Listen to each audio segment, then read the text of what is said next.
Boa noite, boa noite. Como é que você está? Como é que estão as coisas aí? Vamos chegando, porque hoje a gente tem o nosso encontro do nosso Clube do Livro. E no Clube do Livro a gente vai falar sobre o nosso livro, que é As Mulheres que Amam Demais. Quem está acompanhando aí, que está comigo toda semana, eu quero que você vá me falando aí se você leu o livro. Primeira coisa, fala se você está me ouvindo bem, se está me vendo bem também. O Reis chegou aí, a Ana, saudade Ana. A gente vai falar hoje sobre sofrer. Sofrer. E quantas de nós passamos por esse processo do sofrimento? Por que, Irlane, que a gente passa pelo processo do sofrimento? Porque a gente aprendeu a falar de amor de uma forma errada. A gente aprendeu a falar de amor que a gente ama mais o outro do que a nós. Afinal de contas, se passou que era digno se amar tanto o outro que você se anulasse na sua jornada. Mas se eu sofrer por você, você me amará? É uma boa pergunta para a gente começar. Esse é o título do nosso terceiro capítulo. E assim, se eu sofrer, assim você me ama? Se eu abrir mão de mim, assim você me ama? Isso é muito interessante. Por que, Ilana, que é interessante? Quer dizer, eu acho interessante. Eu não sei se você acha interessante, mas eu acho interessante porque no final do capítulo vai falar, mas eu já vou abrir aqui, que as nossas músicas, elas estão muito relacionadas com um amor de complemento, né? Alma gêmea, bate coração, como se nós fôssemos metade da laranja, dois amantes, dois irmãos. E aí a gente tem assim, vem me fazer feliz porque eu te amo. Você deságua em mim, eu oceano. E eu gosto muito dessa música porque assim, vem me fazer feliz porque eu te amo, meu, se tu me ama, porque tu não faz o seu papel. Eu tenho que fazer isso com você.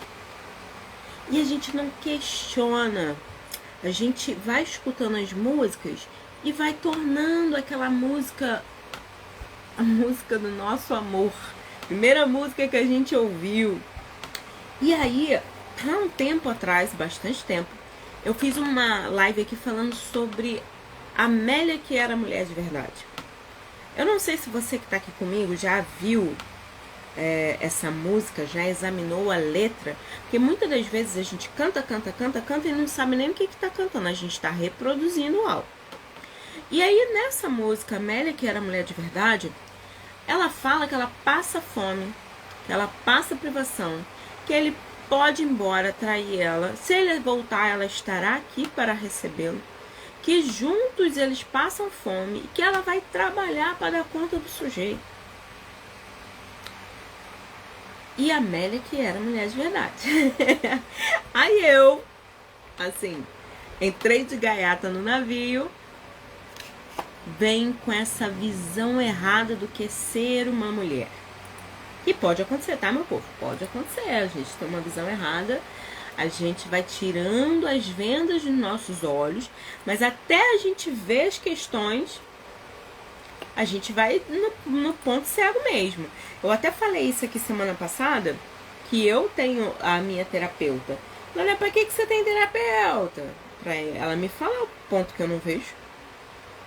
Ela precisa me dizer o que é que eu não estou vendo. Entende isso? O que eu não estou vendo? Olha, como que você vai saber? Compartilhando. E muitas vezes, tá? Nesse percurso aí, trabalhando com violência doméstica e mulheres que sofrem dessa forma, é muito interessante porque quando a gente escuta uma mulher falar sobre a violência, a gente começa a pensar que ela está no isolamento social, ela cada vez mais vive para a família, Mas assim, a família de origem ela não tem contato e ela fica lá, de gaiata no navio. Então, por que você tá falando isso, Irlanda? É porque a gente só muda quando a gente olha para a questão. Irlanda, mas olhar dói. Dói, mas é com prazo de validade, né? Não vai doer para sempre, vai doer um pouco. Porque eu tô vendo. Mas vai parar de doer aquela dor ardida que dói um pouquinho cada dia. Então, assim, mudar é difícil? É, mas ficar no mesmo lugar é difícil. Manter um corpo magro é difícil? É, mas ser obesa também é difícil. Ter carro é difícil por causa da gasolina? É, mas andar a pé também é difícil. O que você vai precisar escolher na sua vida é qual difícil você vai querer carregar. Qual é o difícil? E aí, pensando no qual difícil que você quer carregar, a gente vai começar a pensar sobre um trecho, né? Querido, querido, por favor, não vá. Acho que estou me viciando em me sentir deprimida. Olha que interessante, né? Eu gosto de ler coisas, né? Poemas e textos e trechos e música, porque fala muito. Eu não vá, porque eu tô começando a me sentir deprimida. Como se o outro fosse a luz para o meu dia. E essa pessoa que escuta isso, faz sentido que ela vai ficando assim, igual um pombo, ó, peito estufado. Eu mando nessa parada, ó. Eu que mando aqui. Olha o meu poder. Porque é uma retroalimentação. Irlane, o que é isso? Quando tem alguém batendo palma, tem alguém dançando, ok? Tô batendo palma, o maluco tá dançando lá. Se eu parar de dançar, de bater palma, ou ele vai dançar e bater palma, ou ele vai ficar sem graça e vai parar de dançar. Então, antes de você criticar a pessoa que convive com você, antes de você dizer que ele é o culpado é ele, eu sou vítima nessa situação, você vê se você não está retroalimentando esse padrão disfuncional. Ok? Irlane está dizendo que a culpa é minha? Não. Eu estou dizendo que enquanto eu estou no ponto cego, lembra lá? Irlane, por que você faz terapia? Porque ela me mostra os pontos que eu não consigo ver. E aí eu quero viver bem, né? Quero viver bem, então eu peço ajuda. E aí é isso. A gente precisa eliminar os pontos cegos. Por que, Irlane? Porque senão cai no buraco. Só que cair no mesmo buraco sempre não é um ato de inteligência. E ok, tá? Você pode ter caído 20 vezes no buraco, você não sabia, você não aprendeu. Tudo bem. Mas agora se dispõe a aprender. E os livros, tanto Cavaleiro Preso na Armadura, que é uma jornada de autoconhecimento, quanto esses aqui, esse livro, Mulheres que Amam Demais, está contribuindo com o nosso crescimento. E esse capítulo é, sensacional. Se eu sofrer por você, você me amará? Olha questionamento inicial disso. E aí, precisei me inclinar sobre várias telas amontoadas para ler o verso emoldurado pendurado no meio da parede da sala de estar do apartamento desarrumado. Na paisagem antiga, desbotada pelo tempo, estava impresso o poema. Vamos ver o poema. Minha mãe querida. Mãe querida, quando penso em você, quero ser tudo que é bom e verdadeiro, tudo que é valioso, nobre e grandioso. Veio de você, mãe, de suas mãos orientadoras. Esse poema é lindo, mas nós vamos falar de uma mãe suficientemente boa. Você que está me ouvindo aqui, você que é mãe, você não tem essa obrigação de ser perfeita. Inclusive se for para ser aceita, tá? Mas você pode ter seus valores. Aqui ele fala tudo que é valioso, nobre, grandioso, que é orientadora. Você pode ter isso em você. Mas às vezes você não vai conseguir dar conta de tudo, porque a gente só faz aquilo que a gente sabe. Isso não pode ser uma muleta de desculpa. Eu não faço porque eu não sei. Olha, a gente está numa era tecnológica onde você consegue a sua informação, estar com pessoas de outros lugares. Você não tem mais aquele problema geográfico, sabe? De translado, de ser longe. Não tem mais isso. Num clique com o celular na mão, como eu tô falando com você aqui, a gente consegue se conectar a qualquer lugar, a qualquer pessoa. É só a gente querer. E aí, eu quero que você melhore como mãe, tá? Mas a sua mãe, a gente vai olhar com muito carinho, porque ela fez o melhor que ela podia com o que ela sabia. Olha, mas você não sabe quem é minha mãe? Minha mãe, tá, eu também tenho mãe, e a minha mãe também teve a craquelação dela. E eu que lute, porque eu tô viva. Eu posso escolher viver. Minha mãe não me deu, minha mãe não fez, minha mãe me batia, minha mãe. Posso, mas eu não quero. Eu quero andar pra frente. É pra frente que se anda. E vou consertando as craquelações. Às vezes eu descubro uma coisinha ou outra que tá parada ali. Mas vambora. Fluxo abundante. Então decida hoje ser um rio fluido. Um rio que desemboca no mar. Como uma onda no mar. Isso aí, como uma onda no mar. Vai lá. Nada do que foi será do jeito... É isso aí, ó. Como uma onda no mar. Bora lá. E aí, a Lisa era... Eu li esse negócio 3 vezes hoje, tá, gente? Então eu vou... Alguns pontos eu vou ler aqui, mas eu vou relatar uns pontos que eu acho importantes e a gente vai conversando sobre isso, tudo bem? A Lisa leu o poema na parede, esse que eu acabei de ler, e ela começa a falar algo. Essa mãe não foi a minha. Essa mãe valiosa, grandiosa, orientadora. Não tive essa mãe não. Eu queria muito, mas eu não tive. Porém, ela conta, o texto conta, que a mãe dela sofria de uma tristeza profunda, ok?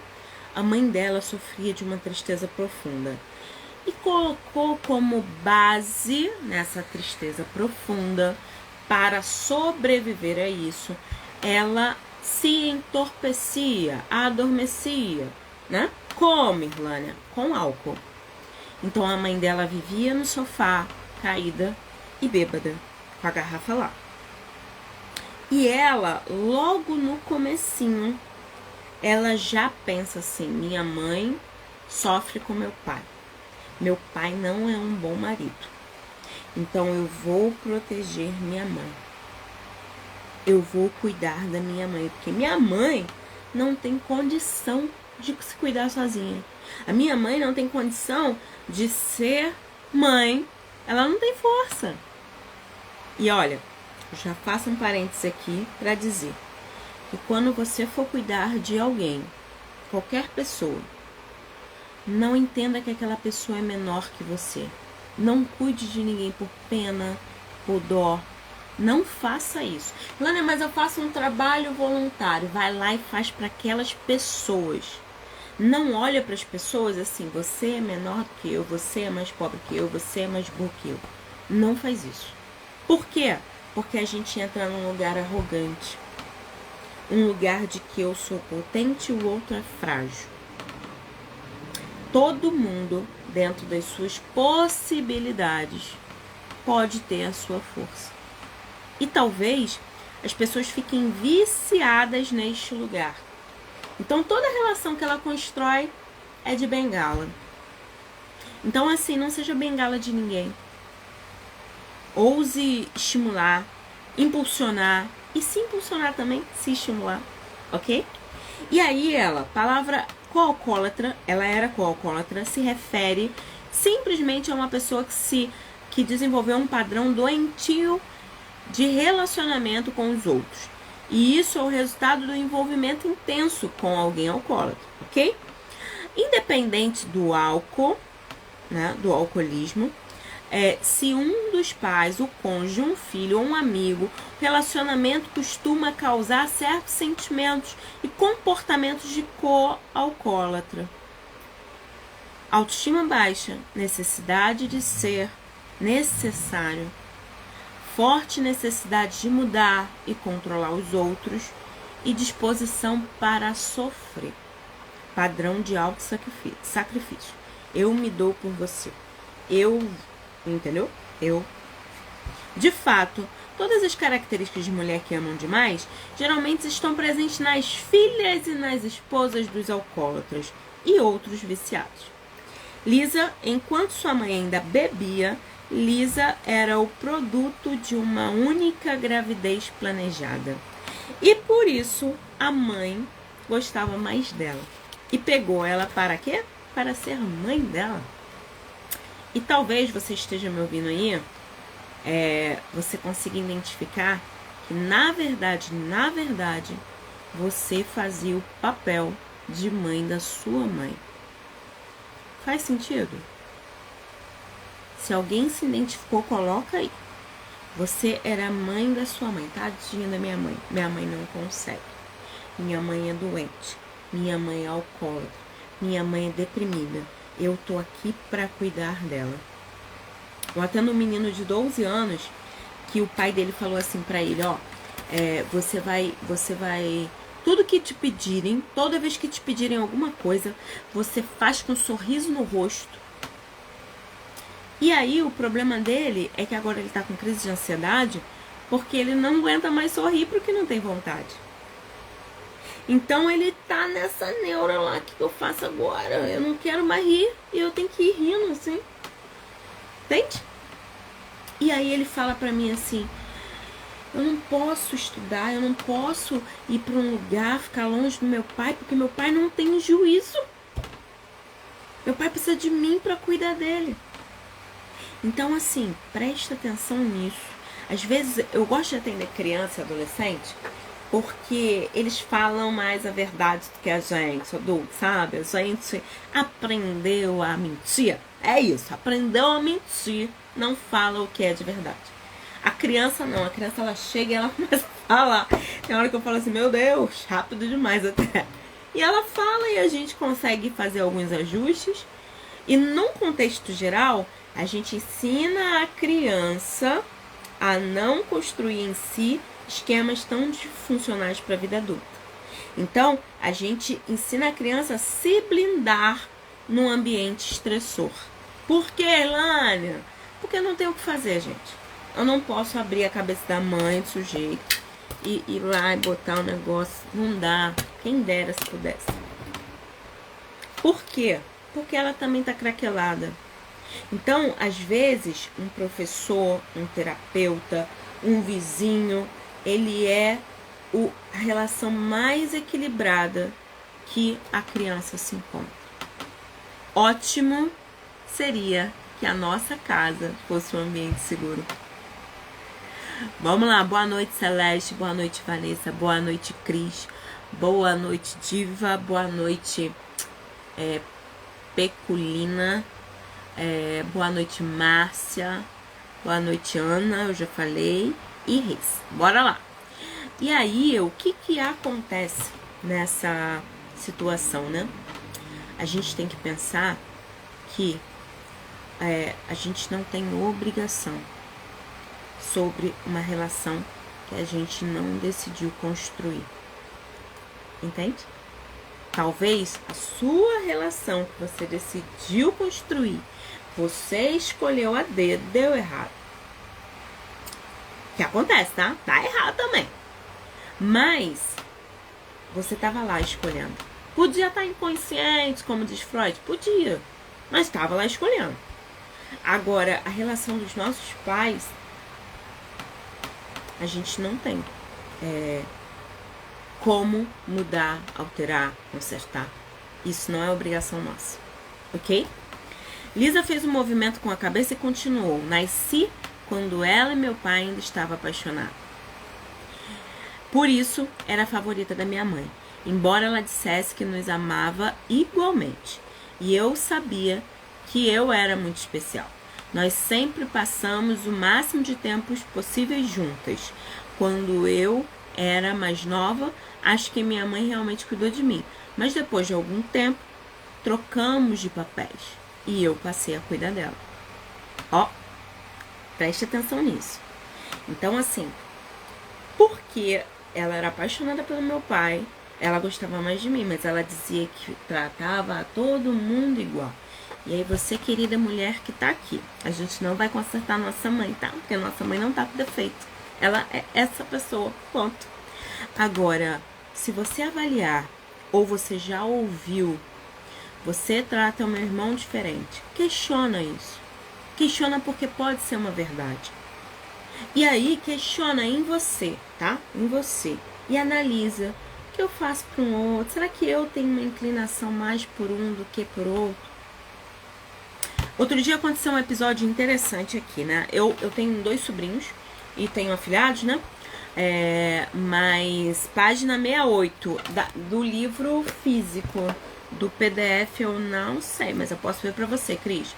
O que acontece? A minha irmã comprou material da escola, das crianças. E eu sempre faço o possível para dar um negócio pra minha sobrinha, um negócio pra ele. Assim é. A gente sempre procura dar para os dois, para não fazer acepção de pessoas, ok? E aí, o que aconteceu nesse processo, né? A minha irmã comprou material escolar e faltou uma lancheira. Minha irmã não conseguiu comprar a bendita da lancheira lá.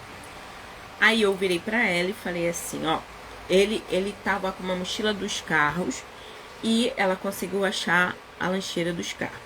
A minha sobrinha era a mochila da Frozen e ela não achou a lancheira da Frozen. E eu fui procurar. E aí eu procurei.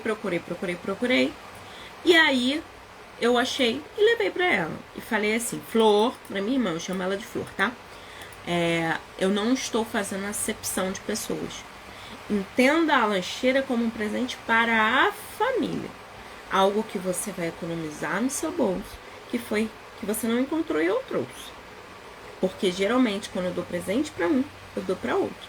E eu falei bem claro, minha irmã nem me respondeu, acho que ela entendeu. Mas por que isso? Porque eu não tô aqui para fazer divisão de ninguém, ok? Então, analisa. Será que eu sou essa pessoa que prefiro um em prol do outro?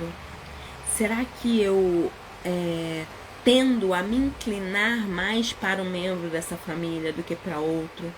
Isso é muito complexo porque o outro tem a interpretação disso e ele tem necessidades emocionais diferentes. Todos nós temos necessidades emocionais diferentes. Minha irmã é mais afetuosa, carinhosa, mais do chamego. Eu sou mais tranquila. Para você dizer que me ama, você senta e conversa comigo. Ponto. Eu vou saber que você me ama. E minha irmã? Minha irmã vai precisar que você dê carinho a ela. Que você esteja muito presente. Próxima dela. E, Irlane, o que isso faz? Faz com que você se conheça e que entenda a sua necessidade. Eu preciso de tempo de qualidade. E minha irmã? Toque físico. E aí, cada um vai descobrindo qual é a forma que se sente amado. E toda vez que a gente se sente amado, a gente se sente respeitado. Então, eis aí uma reflexão, ok? Então, bora lá. Meu pai era horrível durante a maior parte do tempo. Ele a tratava com grosseria e perdia todo o nosso dinheiro no jogo. Ganhava bem como engenheiro, mas nunca tínhamos nada e estávamos sempre mudando de casa. Olha que interessante, né? A família era totalmente instável. Uma mãe alcoólatra, deprimida, que usava a bebida para entorpecer uma dor, e o pai também viciado em jogo. Só que como ela amava muito a mãe, ela ficava, meu pai é horrível. E ela começou a se colocar na frente do pai e da mãe para mediar a relação. Eu sempre falo aqui, criança não tem que mediar relação de adulto. O ECA lá, o Estatuto da Criança e do Adolescente, vai dizer que a criança é uma pessoa em desenvolvimento. Irlânia, e quem cuida desta pessoa em desenvolvimento? Eu e você. Professor, tem professora aí, minha tia acabou de entrar, a Marilúcia Corel, Minha tia professora, cuida de um monte de filhos dos outros. Tem mãe, tem tia, tem terapeuta. Todo mundo cuida. E nós temos a obrigação, pelo ECA, lá, Estatuto da Criança e do Adolescente, de proteger essa criança.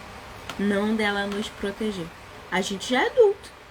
Então a gente tem que encontrar uma forma de se proteger, de se cuidar, de tratar da mente, pra gente não adoecer a pessoa que tá tendo a oportunidade de começar a escrever a história agora. E aí, ela ficou lá, o meu pai é ruim, minha mãe é boa, preciso defender minha mãe e meu pai. E ela ficava naquele negócio ali, ok? E aí, o que me chama atenção era que ela repete isso muitas vezes, né? Minha mãe e eu éramos bem próximas, mas muito cedo. Tão cedo que nem consigo lembrar quando isso aconteceu. Comecei a agir como se fosse mãe dela e se ela fosse minha filha. Preocupava-me com ela e tentava protegê-la do meu pai. Fazia pequenas coisas alegres para minha mãe ficar feliz, né? Tentava muito torná-la feliz porque ela era tudo que eu tinha. Sabia que minha mãe se importava comigo porque frequentemente me dizia para sentar-me ao seu lado e ficávamos assim durante muito tempo, aconchegadas e sempre realmente conversávamos, apenas agarradas uma nas outras.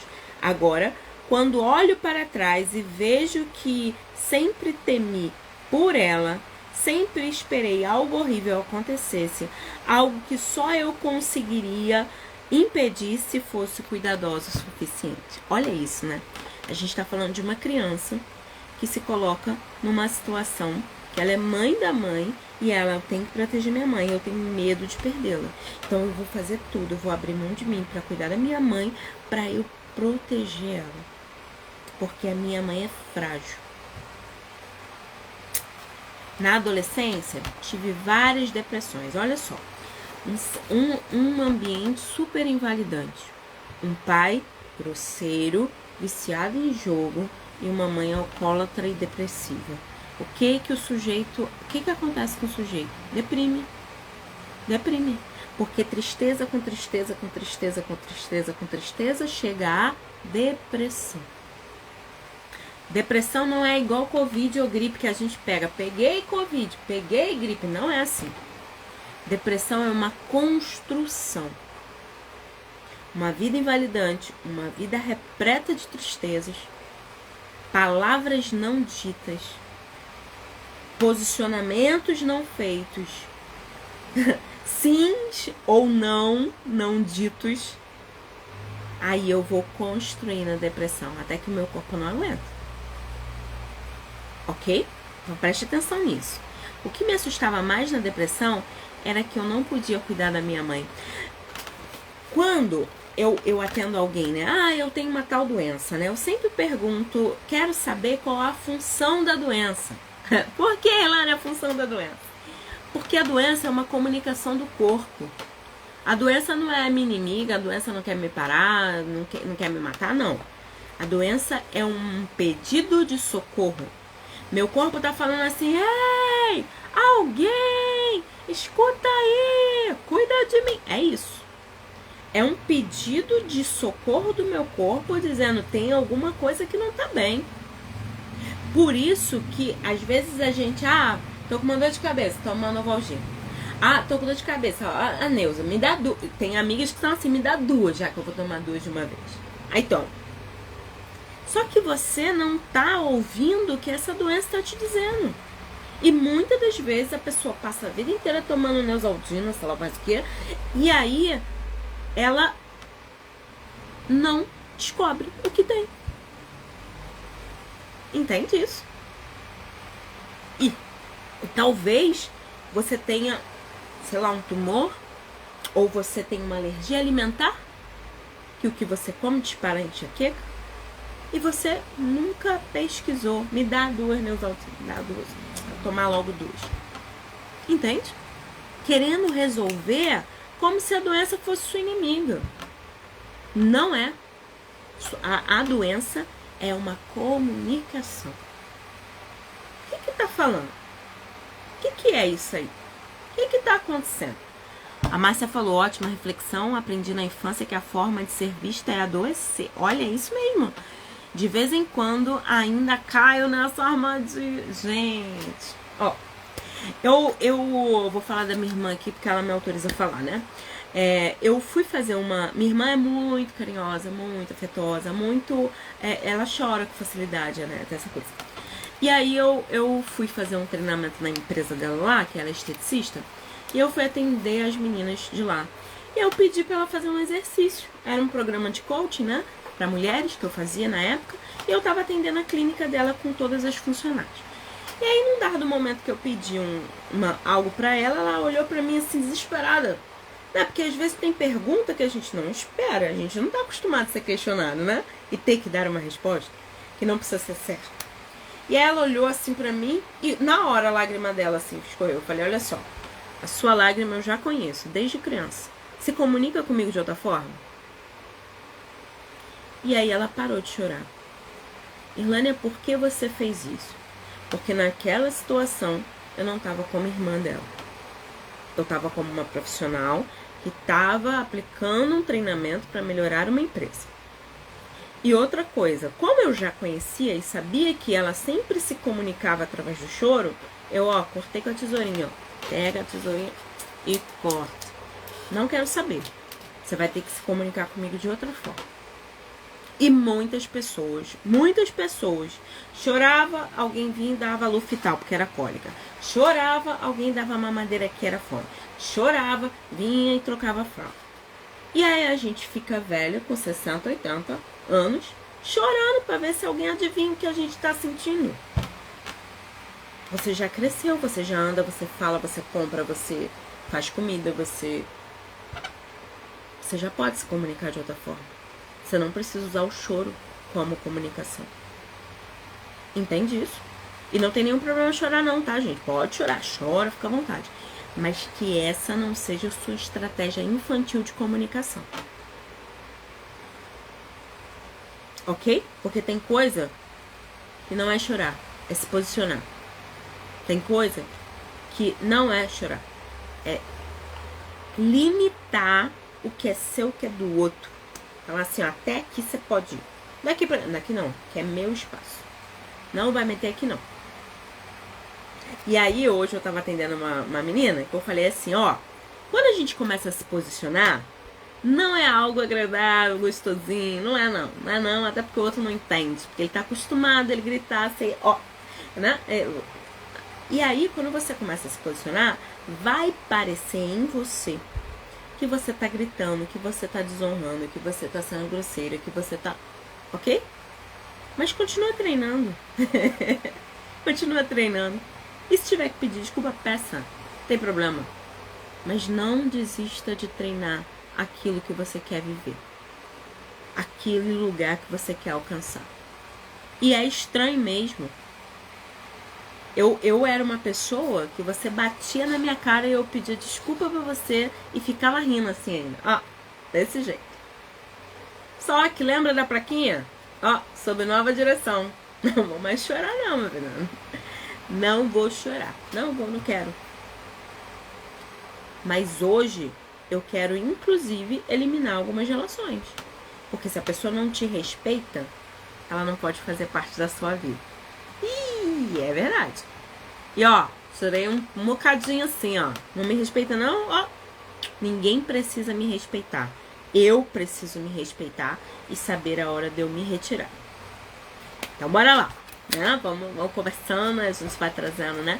De vez em quando cai na armadilha de adoecer. Isso é muito interessante, né? Ó, eu gosto de atender criança e adolescente, não? Porque a gente pega essa fase aí também da vida, né? Aí eu tava com uma menina, ela, ai, eu gosto muito de ficar doente quando eu deito, a minha mãe deita comigo na cama e passa a mão no meu cabelo. E aí, logo na outra semana, ela ficou doente. E aí, a mãe dela relatou isso, né? E aí, eu fui e falei assim, então, né? Será que você não tem que dar mais carinho a ela? Sem ser na hora que ela adoece? Porque às vezes a gente discrimina o outro, né? Pô, fica doente, parece que quer atenção. Então, por que você não pode virar pro sujeito? Lembra lá, ó. Quem maneja a resistência da criança e do adolescente? Nós adultos. E a gente chega e comunica, olha, você não precisa ficar doente para eu te beijar, para eu te abraçar. Eu vou te beijar e te abraçar. Entende isso?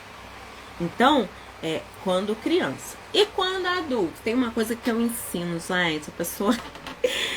Às vezes a gente está necessitada de afeto, tá? E afeto tem a ver com o toque. Tem um toque. Então, o que eu preciso? Eu tô aqui na minha casa, não tem ninguém, mas eu tô estranha, tô com cólica, tô num dia que eu não tô bem, tô gripada, tô com sinusite, agora eu tô com sinusite, minha voz tá meio... eu deito e eu pego um monte de travesseiro. E aí eu coloco o travesseiro no canto da parede e eu me encosto, assim, eu me cubro do quentinho. Por que, Irlane? Porque tem um teste que os neurocientistas fizeram, que foi pegar uma macaquinha de arame que tinha leite e uma macaquinha de pelúcia que não dava leite. E os macaquinhos iam para de pelúcia, preferiam ficar com fome a ficar se espetando na macaquinha de ferro com leite. O que isso significa, Irlane? Significa que nós somos necessitados de afeto, toque e atenção. É do ser humano. O ser humano precisa de toque e afeto e atenção. E aí, como eu tô falando pra vocês, às vezes minha mãe não tá mais aqui, né? A vida já andou, as coisas já mudaram. Então eu preciso fazer isso por mim. Pego um monte de travesseiro, coloco no meio da perna e fico ali, ó, quentinho. Eu me dou esse carinho. Eu me acolho. Entende isso? Por que, Irlane? Porque você precisa de acolhimento. Mas eu já sou adulta, mas tá tendo doença aí, né? Tá dando defeito. Então começa a olhar pro defeito que tá dando e se pergunta o que eu tenho que aprender com isso que eu tô vivenciando agora. Entende? Então bora lá. Pra quem tá chegando, a Miriam tá aqui, a Francinete, coisa boa. A gente vai pensar que ela foi pro México. Ela foi pro México e quando chegou no México, ela conheceu um cara lá. O cara era rico. Eu já falei que eu, né, li isso 3 vezes hoje, então eu vou só citar alguns pontos assim, mas eu vou contar pra vocês. Ela foi pro México. Chegando ao México, ela conheceu um sujeito. O sujeito era rico e queria casar com ela. Com um mês, o sujeito: quero casar com você, eu te amo, você é o amor da minha vida, você é a metade da minha laranja, você é o que eu esperava pra minha existência. E ela ficou pensando assim, cara, o cara é rico. O cara tem uma condição boa e ele disse que eu não vou precisar trabalhar. Então eu vou ficar aqui de boa, vou casar com ele. Só que uma coisa chamou a atenção dela, que ele não levou nenhum familiar dele para o casamento. Ok. Sei lá, né? Tá com problema. Enfim, vamos entender o contexto, né? Vamos tentar racionalizar. E mulher, não existe pessoa melhor no mundo para tentar racionalizar a vida, né? É isso porque é isso. Não, porque deve ter sido aquilo, né? Justifica. E aí, ela começa a viver o casamento. Só que ela começa a passar um processo de violência psicológica, onde todo mundo falava inglês, mas ninguém falava para ela não participar das conversas. E assim, inglês a gente sabe que é uma língua universal, ok? Então, se você está num ambiente que fala alemão, francês, né, para todo mundo se comunicar, a gente vai falar o inglês, ok? Né? Só que isso não acontecia. Eles falavam no idioma deles e deixavam ela de fora, para ela não participar das conversas. E ele não fazia nada. Só que teve um dia que ela deitou e acordou. Ele estava vestido com a camisola dela e com um batom. E perguntou para ela se ele estava bonito. Preste atenção nisso. Então, este casamento foi feito para suprir uma necessidade dele. Uma família tradicional, riquíssima, que tinha costumes, e com uma pessoa que não falava o idioma deles, não haveria comunicação. Logo, ele poderia contar o que ele queria. Então, ele vai lá e fala da questão do gênero dele. Porque a família era tradicional, ele tinha que se manter, mas ele arrumou caminhos. E ela, uma mulher que ama demais, estava disponível para atender essa necessidade dele. Lânia, você está culpabilizando ela? Não. Eu estou dizendo que ele tinha um esquema emocional e ela tinha outro. E um retroalimentou o outro. Por isso que eles se casaram. E olha isso, ó. Uma pessoa excluída, uma pessoa com problema, uma pessoa que precisa se esconder, uma pessoa que não tem voz nem vez. Era tudo parecido com a mãe dela. E sabe o que me chama mais atenção? É que quando a mãe ficou sóbria, a mãe dela parou de beber, procurou ajuda, sozinha, ela pega o telefone, liga pro AA, começa a fazer as reuniões, começa a crescer. Ela sentiu necessidade de ter alguém para cuidar. Então essas coisas começaram a acontecer com ela quando o quê? Quando a mãe não era mais alcoólatra. Ela se sentia segura num ambiente instável. Eu quero saber de você que está me ouvindo, se isso faz sentido para você, se você se identifica com isso. Ter um relacionamento instável para se sentir bem.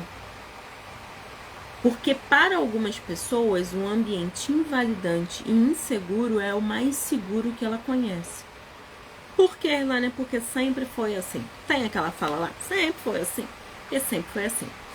Márcia falou, mas hoje eu falei para mim mesma, Márcia, você não precisa adoecer para receber amor das pessoas. Márcia adulta falando com a criança carente. Exatamente isso. Hoje, como adultas que somos, a gente consegue falar com a nossa criança. Ela, eu não estou conseguindo sozinha. Pede ajuda. A gente está lendo o livro aqui. Procura ajuda terapêutica. Faz uma sessão. Se conheça. Meu primeiro professor, assim, nessa área de desenvolvimento pessoal, entrou aqui, Diego Goodson. E eu aprendi com ele a primeira vez. Depois eu fiz até outros cursos de constelação familiar. E a sessão de ressignificação da constelação familiar, ela traz clareza para nossa existência. E aí a gente precisa, ver o que o campo fala para a gente poder ressignificar as nossas dores e continuar a nossa jornada. Ok? Bora lá! E vamos lá. Eu tinha 24 anos quando a minha mãe se tornou sóbria. Preste atenção nisso. E por isso, ela não conseguia sobreviver mais sem. E isso me chama muita atenção, porque existem pessoas que vão conseguir sozinha. Ela fala, ela fez isso do modo mais difícil, a mãe dela fez. Sozinha, em uma sala de estar, telefonou para os Alcoólicos Anônimos e pediu ajuda. Eles enviaram 2 pessoas para conversar com ela e levaram a uma reunião. Naquela tarde, desde então, ela nunca mais bebeu. Imagina uma criança que vê a mãe alcoólatra até 24 anos. E, como um estalo, a mãe pega o telefone, liga e pede ajuda. Aí, ela sorriu brandamente ao lembrar da coragem da mãe. Aquilo deve ter sido realmente insuportável, porque ela era uma mulher orgulhosa demais para telefonar, a menos que estivesse desesperada. Graças a Deus, eu não estava lá para ver, porque às vezes a gente atrapalha o coleguinha de evoluir. Porque a gente cuida tanto, a gente se foca tanto, e ela se colocou no lugar da mãe, que aí ela não estava lá. Que bom, né? Porque senão atrapalhava o processo. Às vezes a gente precisa sair de cena. E nós, mulheres, muitas das vezes achamos que falando demais seremos ouvidas. Não seremos ouvidas. Só seremos chatos. Entende? Então, se retirar, às vezes é dar tempo para a pessoa refletir no que ela precisa mudar. Não no que você quer que ela mude. Ok? Que é diferente. A pessoa reconhecer que precisa mudar e você convencer que ela tem que mudar. Provavelmente, Teria me esforçado para fazê-la se sentir melhor, que ela nunca teria conseguido uma ajuda verdadeira. Minha mãe começou a beber muito quando eu tinha uns 9 anos. Eu voltava para a casa da escola e ela estava deitada no sofá, apagada, com uma garrafa perto. Minha irmã mais velha ficava zangada comigo e me dizia que eu não enxergava a realidade, porque nunca admitia o quanto aquilo era ruim. Mas eu amava demais a minha mãe para permitir notar que ela estava fazendo algo errado. Olha que coisa linda, eu gosto disso. Porque a mãe a gente coloca num lugar sagrado. E aí a gente pensa que a gente tá errado, que a gente e que ela não. Não tô falando pra ninguém brigar com a mãe não, tá? Ok? Vamos honrar a nossa mãe. Mas às vezes ter uma distância dela é deixar de ser emaranhado. Quando a gente é emaranhado com alguém, a gente não se dissolve, né? Você olha e você não sabe se sou eu ou sou minha mãe. É como se eu olhasse no espelho e o reflexo que eu visse lá era da minha mãe. Eu olho pra cá como se estivesse vendo, tem um espelho aqui. É como se o reflexo que eu esteja vendo é o da minha mãe. Eu e minha mãe aqui, a mesma pessoa. E se você se vê uma com a sua mãe, você não fez o segundo parto. O primeiro parto é sai da barriga e vem pra vida.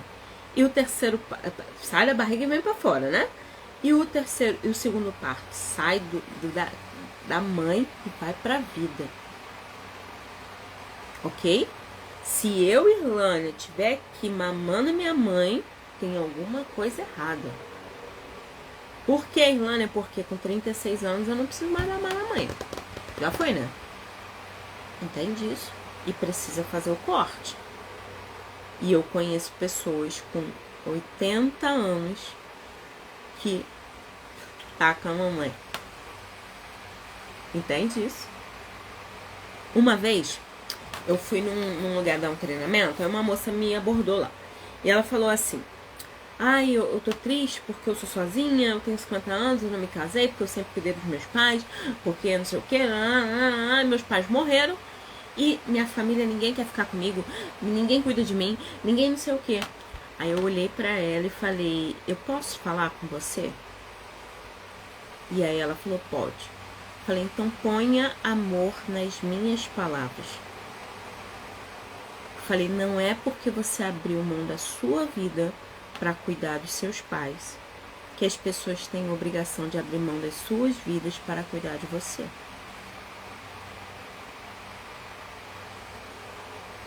E aí ela chorou e eu falei: você precisa encontrar um sentido para a sua vida. O que você gosta de fazer? O que você quer construir? Para onde você quer ir?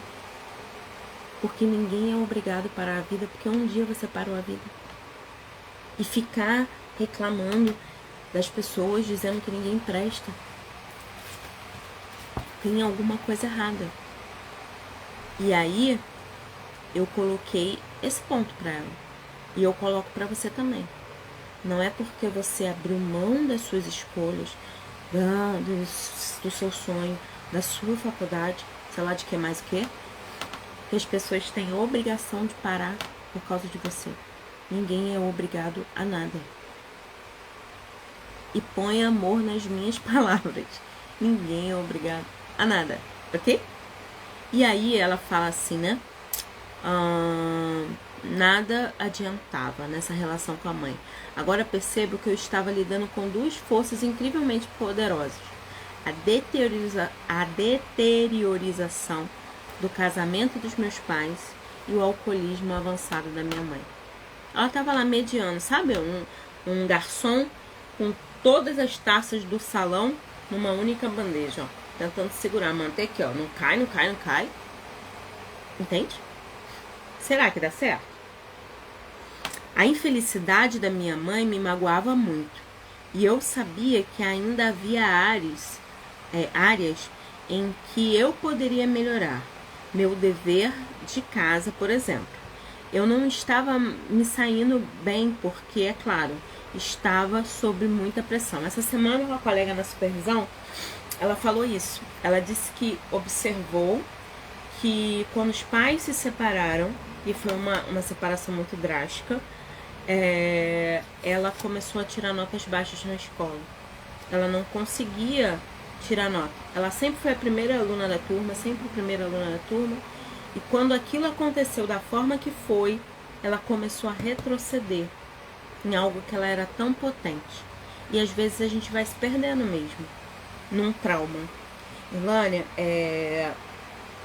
então não é para ninguém separar. Olha, um ambiente tóxico, um ambiente onde os pais não se respeitam, é alejante para uma criança. Quando a gente olha um estudo de imagem com pensamentos, com falas, né, físicas que atingiram a pessoa, as mesmas áreas do cérebro é acionada quando é psicológica, falada, xingada, menosprezada. Atinge a mesma área e torna defeituosa aquela área do cérebro. Então a gente tem que ter muito cuidado. Se não dá para viver juntos, como esposo, marido e mulher, tenham respeito um pelo outro como pai e mãe dessa criança. Ok? Porque para a gente andar bem na vida, a gente precisa de pai e mãe, duas pernas. Irlane, se um faltar, é como um carro numa estrada escura. Se um farol faltar, o outro tá ali iluminando. Você sabe chegar até um ponto, até a hora que der para consertar. E às vezes não vai dar para consertar, deu PT, não tem o que fazer. Então, assim, ter um ambiente seguro é direção para uma vida emocional, uma saúde emocional íntegra, não perfeita, mas íntegra, ok? E aí, ela se culpava por não ser perfeita e o pai dela cobrava. Porque ela fazia tudo, ela cuidava da mãe, ela cuidava da casa, ela cuidava do pai, ela cuidava não sei o quê. E o pai falava o quê? Mas você não é perfeita, porque a sua nota na escola é baixa. Ó. E às vezes a gente fala assim, né? Limpei a casa inteira, olha como tá linda. Mas tem bem uma teia de aranha ali, ó. Não tirou. E a gente não valoriza o que é bom. E fica brigando com o outro por aquilo que ele já evoluiu. Então a gente tem que valorizar, ok? A família precisava acreditar que esse problema, se resolvido, traria harmonia.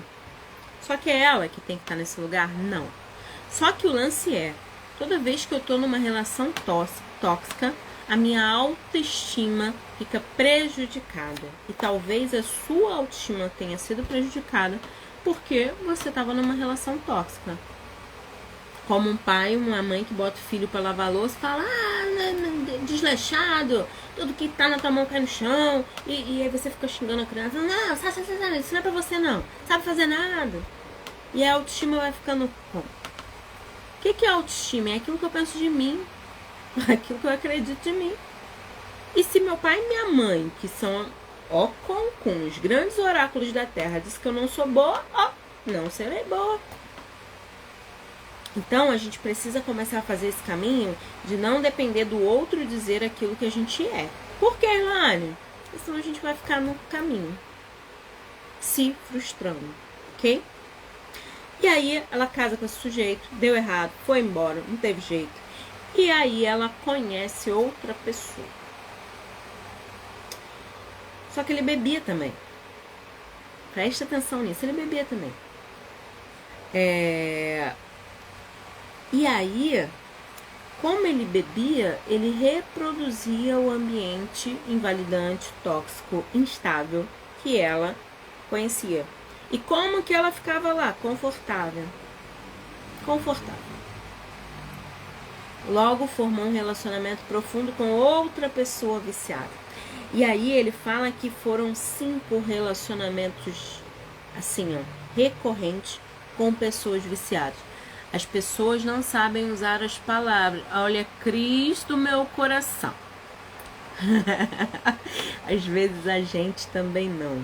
Olha que coisa horrorosa, né? Põe amor nas minhas palavras. Às vezes a gente também não. Nós temos que treinar muito a comunicação. Afinal de contas, muitas das vezes, quando a gente era criança, se machucava e chorava, alguém falava pra gente, você tá chorando por quê? Quer um motivo de verdade para chorar? Engole esse choro agora. Então a gente parou de se expressar, tanto em choro quanto em palavras, para não incomodar. E aí a gente tem que ser compreensivo com a gente e aprender. Lembra que eu falei, às vezes a gente vai, como eu tava falando com a cliente agora há pouco, vai parecer estranho quando você começar a se posicionar. Vai parecer que você está sendo arrogante, vai parecer que você não sabe falar, vai parecer que você envolveu suas emoções todas no balaio e ponto. Mas o que você tem que decidir com você? Que você precisa treinar. E treinar é tentativa e erro, não é acerto. Acertar, a gente vai acertar quando a gente estiver inscrito no campeonato, ok? Tô lá no campeonato, lá eu vou acertar, eu tenho que, né, honrar o patrocinador, essa coisa. Agora na vida eu tô treinando, tô só treinando. A meta não é ser perfeita, a meta não é, porque eu fiz isso a vida inteira e deu ruim pra mim, talvez pro mundo foi muito interessante, agora e pra mim? Então você precisa treinar, dizer não, ok? Gary foi morar com ela quase de imediato. De novo, lá o outro disse que 1 mês quer casar com você. Você é minha alma gêmea. E aqui, Gary foi morar com ela de imediato. Disse claramente que se tivesse que escolher entre comprar drogas e pagar o aluguel, a droga sempre viria em primeiro lugar. Ó, não foi enganada não foi enganada. A gente tem provas aqui. Tinha certeza de que poderia fazê-lo amá-la como ela o amava. E logo, já que eu fiz ele me amar, ele vai deixar a droga e aí vai ser tudo lindo. E não foram felizes para sempre. Não foram.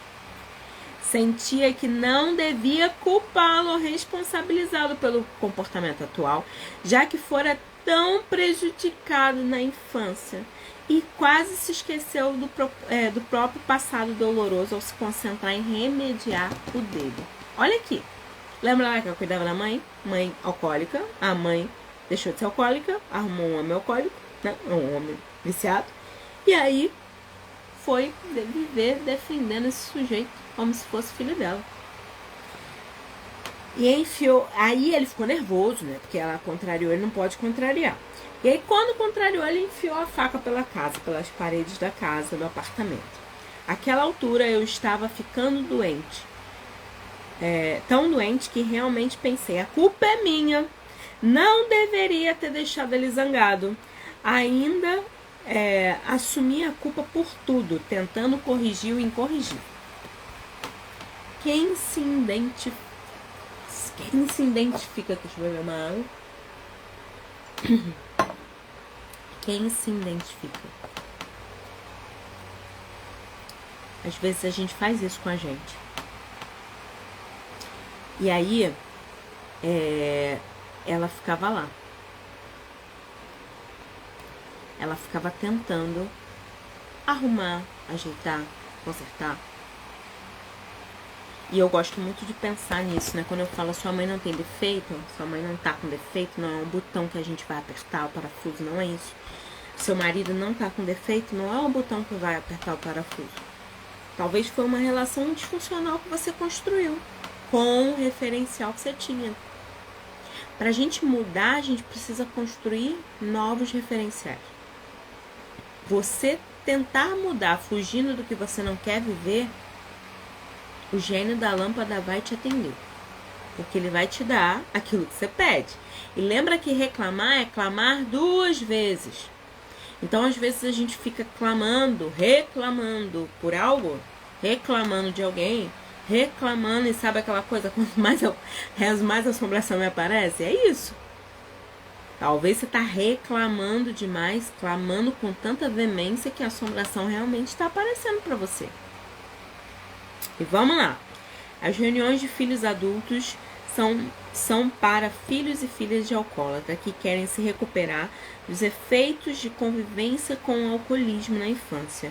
Esses efeitos incluem a maioria das características das mulheres que amam demais. Olha, é muito interessante isso, porque assim, às vezes eu atendi até uma mãe aqui que o filho tem um problema de diagnóstico mesmo, de transtorno mental. E aí eu falei, vamos procurar ajuda. Tem que levar ao psiquiatra, tem que... Não, mas meu filho não é louco. Não quero expor o meu filho. Eu falei, se seu filho tivesse com câncer, ele não estava no hospital? Se ele tivesse com uma pneumonia, ele não estava até entubado? Tava. Falei, então por que, se ele tem um problema mental, não pode tratar? A gente tá no 13/4/2022 e a gente ainda tem na nossa mente que problemas emocionais não são para serem tratados. Que é vergonha, que ninguém pode saber, que tem que esconder na sociedade. E aí quando eu escuto assim, foi no psiquiatra, né? Mas eu não vou não quando sou maluca. Eu falei, eu vou, para não ficar maluca. Quando eu vejo que tem um parafuso soltando, eu vou lá. Eu falo, doutor, me ajuda aqui. Entende isso? Por que, Irlânia? Porque saúde mental faz parte do corpo. Outro dia eu pedi um Uber. E aí entrei no Uber e o cara falou assim, a pessoa fica estressando, tá com problema na cabeça, problema mesmo é quando você perde uma perna, porque problema emocional é fácil de lidar. Eu fiz assim, ué? Jura que é fácil de lidar? Alguém aqui na live acha que problema emocional é fácil de lidar? Conta pra mim aí, que eu vou dizer, você é anjo. E eu virei pra ele e falei, sério que é fácil? Ele, é muito fácil. Problema é quando a pessoa... Eu falei, tá bom então. Freud vai dizer que se a gente tira a fantasia do sujeito, a gente mata o sujeito. Então deixa ele com a fantasia dele. Tô nem aí, não vou convencer ele. E tem gente aqui que já fez parte do grupo comigo, né? Fico tentando convencer, não. Eu conto a minha história, quiser que fica com a minha história. Se não quiser, tá tudo bem também. Por quê? Porque Freud já me avisou. Se eu tirar a fantasia do sujeito, eu mato ele. Então fica, meu filho, com sua fantasia. Vai vivendo assim.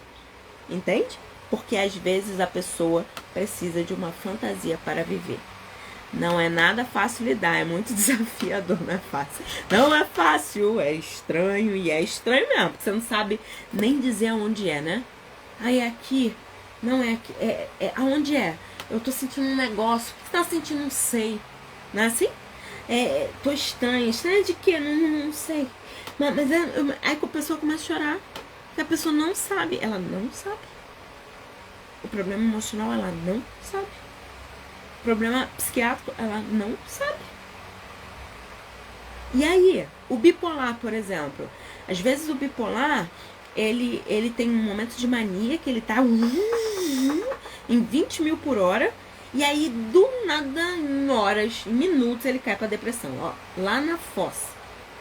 E quando ele entra na depressão, ele tem a amnésia do tempo da mania. O que você falou com ele lá, ele ainda não lembra porque ele tem amnésia? E é terrível isso pro sujeito e pra quem convive com o sujeito. E como eu olho para aquilo e falo assim, palhaçada do outro, frescura. Não, gente, não é frescura. Doença mental é coisa séria, depressão é coisa séria, transtorno de ansiedade é coisa séria e precisa ser olhado com seriedade, porque tem tratamento. E tratando, você não vai ser normal, mas você vai viver bem. Porque ninguém é normal, ninguém é.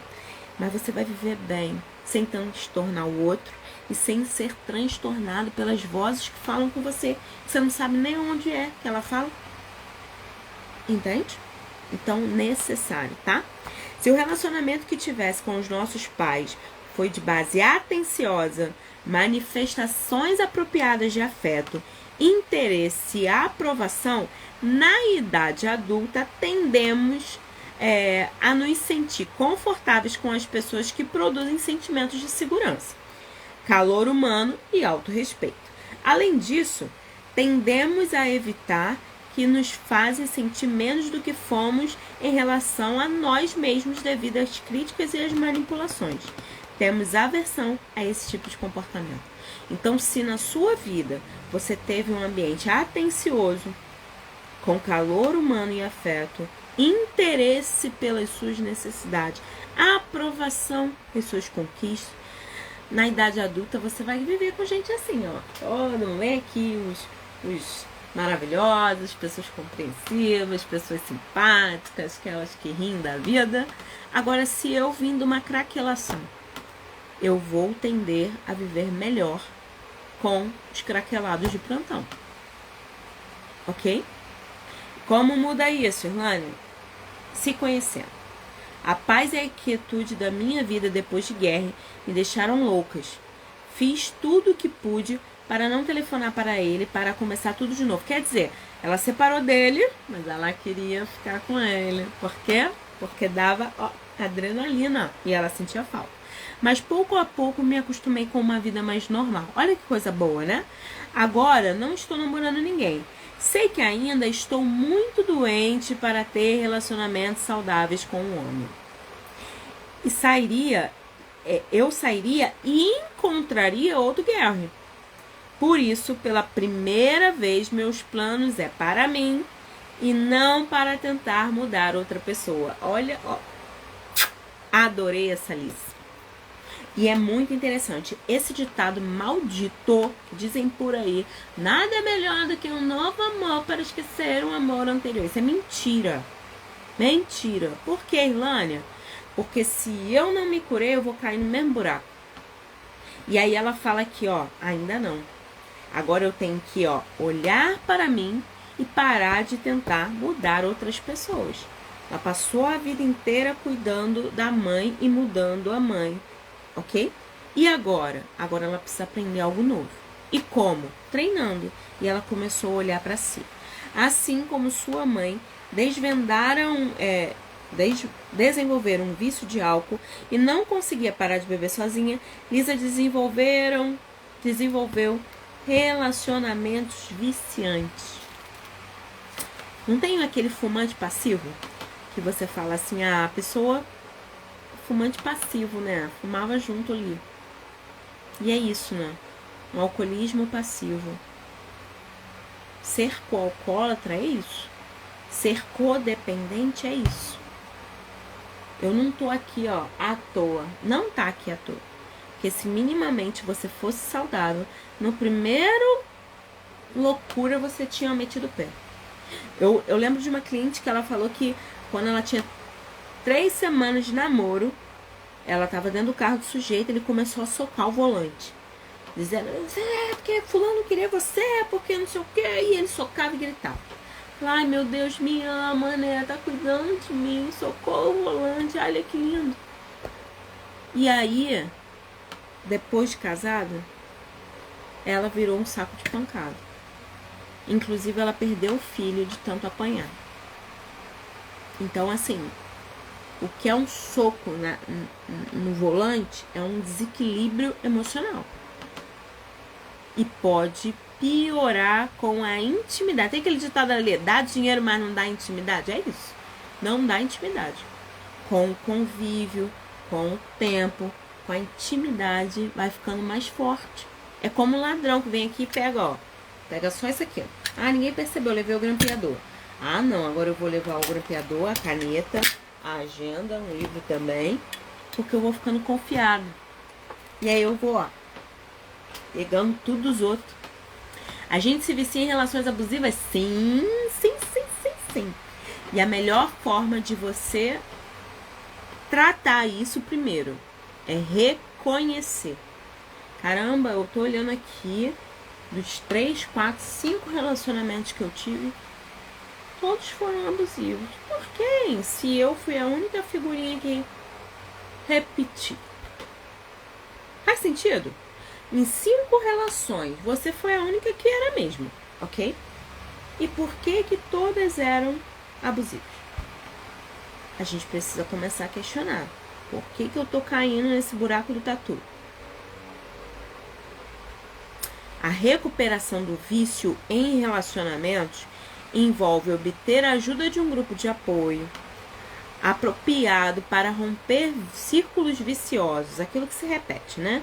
E aprender a buscar sentimentos de autoestima, bem-estar, entre outras fontes, além de um homem incapaz de provê-las. O segredo é aprender a ter uma vida saudável, E é isso, se eu vi isso na minha casa, se eu vivi isso, eu preciso aprender, eu não tenho essa referência. Então eu tenho que aprender do zero, ok? O segredo é aprender a ter uma vida saudável, satisfatória e serena, sem dependências de outra pessoa para ser feliz. Ó. Infelizmente, a convicção de que do que pode lidar com problemas sozinhas impedem as pessoas em relacionamentos viciantes na teia do vício químico da busca da ajuda. Portanto, exclui a possibilidade de recuperação. Por quê? Eu vou vencer sozinha? Não, preciso de alguém do meu lado. Aí vai, acho um aleijadinho que tá lá com o seu sapato velho, né? Você tá com o pé descalço, vai encaixar lá. E aí, pronto, ficou lá. Devido a essa convicção, posso fazer isso sozinha. Às vezes, as coisas pioram muito antes de poderem começar a melhorar. Para muitas pessoas que enfrentam um vício. Ó, antes das coisas começarem a melhorar, piora. Muitas vezes piora. Por quê? Porque eu preciso me posicionar, aprender. E a Cris está dizendo, troquei 6 por meia dúzia. Exatamente. Exatamente. Você troca 6 por meia dúzia e fica com a mesma coisa. Não, esse é diferente. Não, ó, esse é diferente. Ai, então sentiu, né? Você tava nervoso naquele dia? Naquele dia não tava bem, não. Ai, mas com o amor verdadeiro, o amor que eu tenho pra nós dois, vou curar ele. Entende isso? E olha pra isso. Quando o cantor lamenta em sua canção não conseguir parar de amar alguém, embora isso doa muito, há talvez, devido à pura força de exposição repetitiva, esse ponto de vista. Algo em nós que aceita que aquilo que o cantor expressa é o modo como deveria ser. Lembra lá, ó, vem me fazer feliz porque eu te amo. Você deságua em mim e eu oceano. Pensa nisso, ó. Vem me fazer feliz porque eu te amo. Meu, você me ama, você se vira nesse negócio aí que eu não tenho nada com isso. Não sou eu que tenho que te fazer feliz porque você me ama, olha. Mas a gente canta até chora. Você deságua em mim, eu oceano. Né? Aceitamos que o sofrimento é parte natural do amor. E que a disposição para sofrer por amor é uma característica positiva em vez de negativa. A Madre Teresa de Calcutá, né? Vamos dar vida pelo outro, vamos comer nada. Lembra lá da música que eu coloquei aqui, que é a música qual? A Amélia, que era mulher de verdade, não reclamava, passava fome, dividia um ovo para 2. Pagava as contas do sujeito, era atraída e aceitava o retorno. Não é a Amélia que era mulher de verdade? Desculpa, mas meu nome é Irlane. Tenho nada com isso, ok? E aí você começa a falar o teu nome aí. Por que você vai falar o teu nome? Porque você não precisa viver o que a música diz, ok?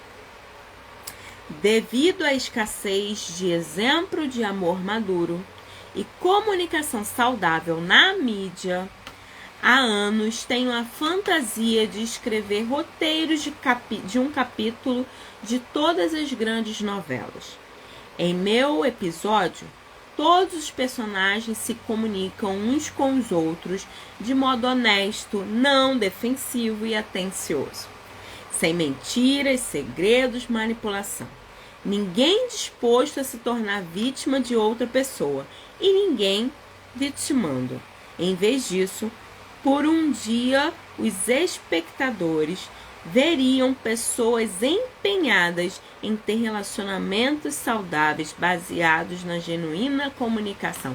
O problema é essa terapeuta quer escrever uma novela de amores seguros e maduros que ninguém depende de ninguém. Que ninguém... Mas será? Responde aí, minha querida ouvinte. Essa novela venderia? Será que alguém não ia falar assim? Ah, novela xoxa, né? Xoxa. Ai, falta uma pegada nessa novela. Presta atenção nisso. Será que uma novela com amores maduros, com pessoas que se respeitam, que mãe que estimula a filha a ser melhor, sem competição entre mãe e filha. Será que venderia essa novela? Fala pra mim, você acha? Fala aí, você decide. A pessoa é idosa, né? Eu via Você Decide. Okay? Eu via lá atrás. Ó, esse modo de se relacionar não só conflitaria muito com o formato normal desses programas, como também ilustra por meio de extremo contraste o quanto estamos saturados de descrição de exploração, manipulação, sarcasmo, vingança, sedução deliberada, promoção de ciúme, mentira, ameaça, coação, assim por diante. Nada do que contribui para uma interação saudável. Quando você pensa no que um capítulo retratando comunicação honesta e amor maduro faria pela qualidade dessas chagas, considere também o que a mesma alteração nos estilos de comunicação faria na vida de cada um de nós. E o problema não é esse, o problema é a gente fazer uma novela para não vender, não tem isso aí? Às vezes a novela tem que acabar antes porque não vende. E talvez uma novela madura não venderia. E aí, não é bom, não é bom. Manuel Carlos, desempregado. Por que, Irlane? Porque não faz uma novela que tem uma picância, né? Uma mãe para disputar com a filha, um homem para ficar com a amante do trabalho, uma filha que bate xinga a avó. Sabe essa coisa? Que parece que tem que ser disfuncional para ser o certo. Vamos começar a pensar nisso. Será que eu estou fazendo do disfuncional o caminho certo para mim? Será que eu estou escolhendo o disfuncional como regra de vida? Como aquilo que eu projeto para o meu futuro, para a minha casa? Tudo acontece em um contexto, inclusive nosso modo de amar.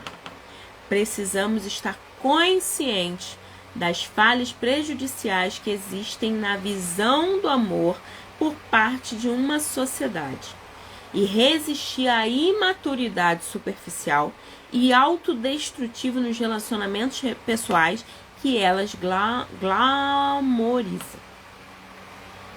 Então, assim, nós precisamos questionar isso. Será que a forma de ser feliz é ser disfuncional?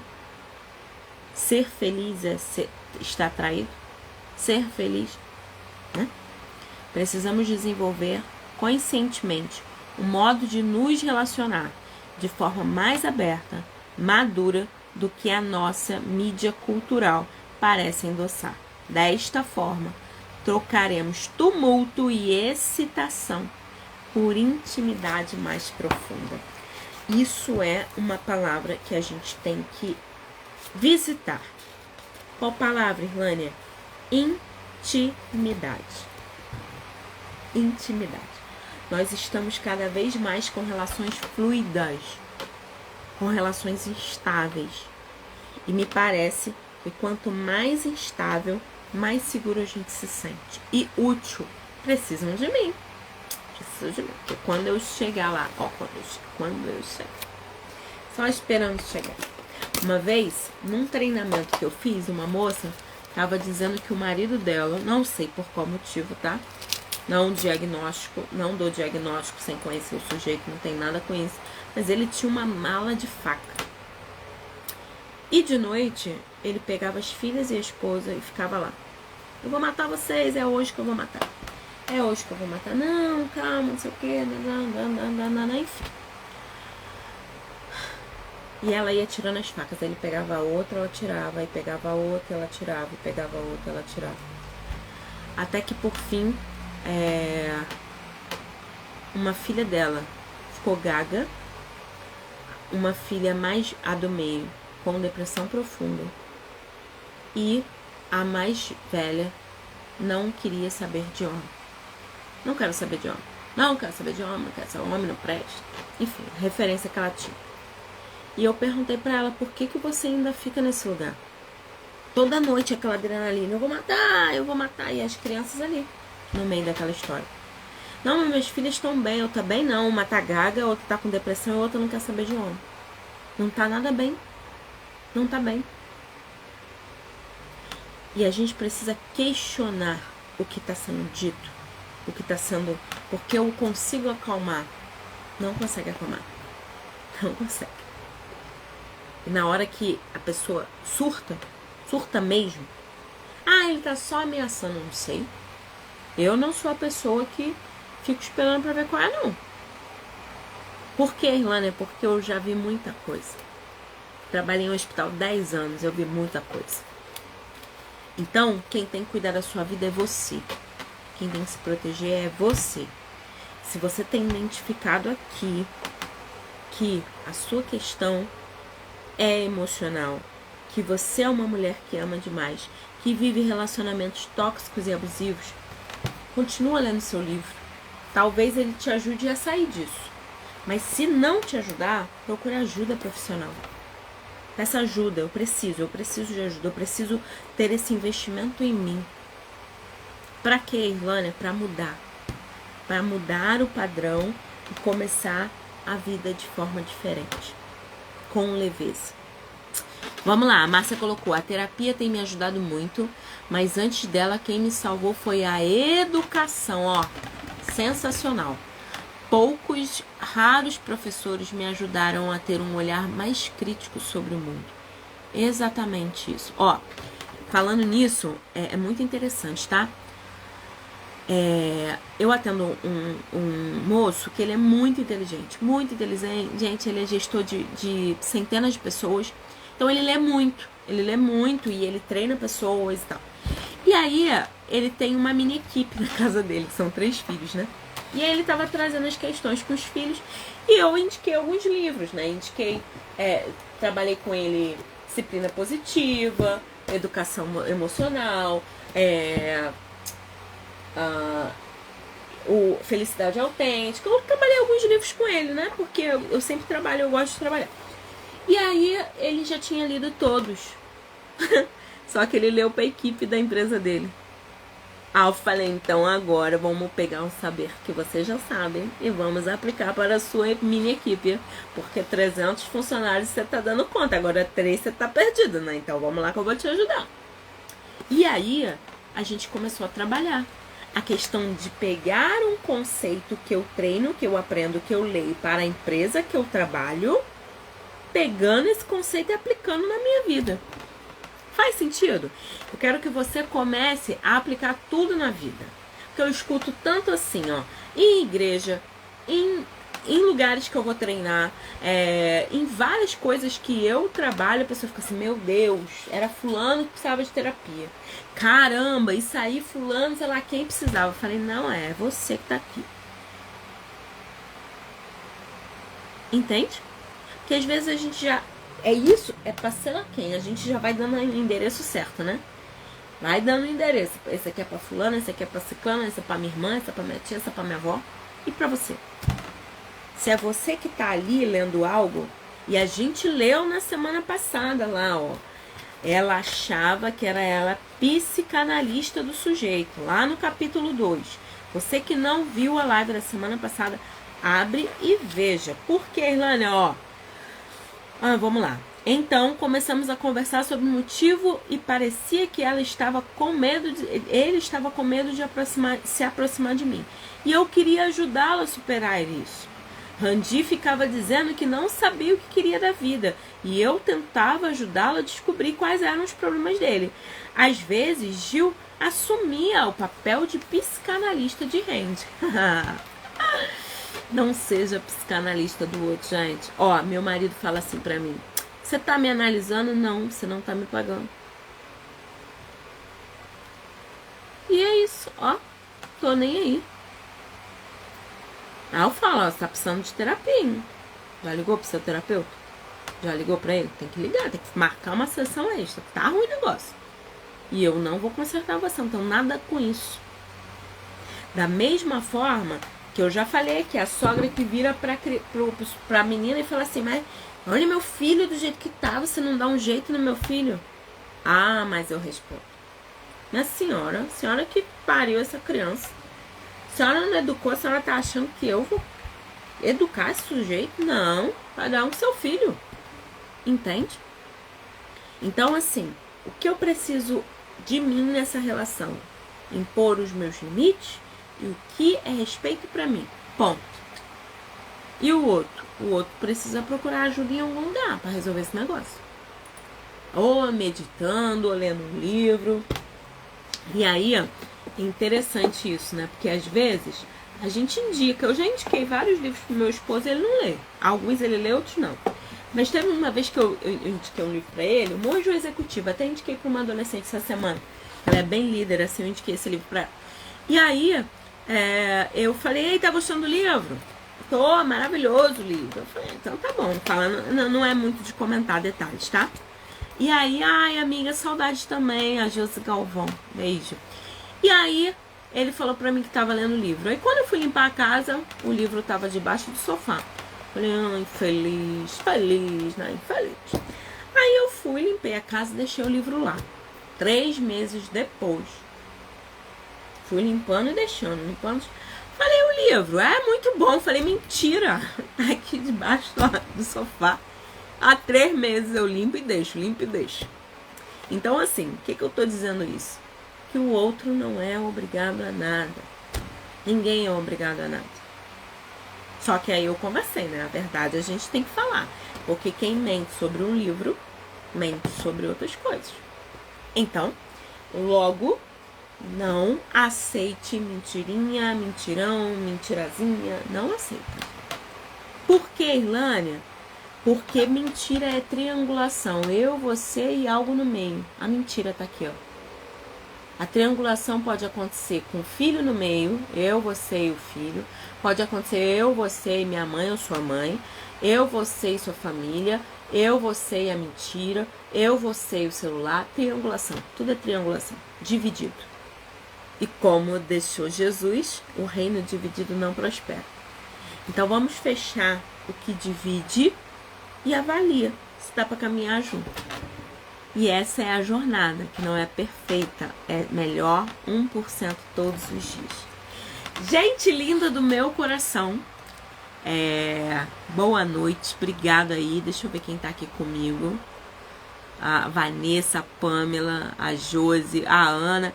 Gente, tem um monte de... A Cris, um monte de gente que já fez trabalhos, mentoria, curso comigo.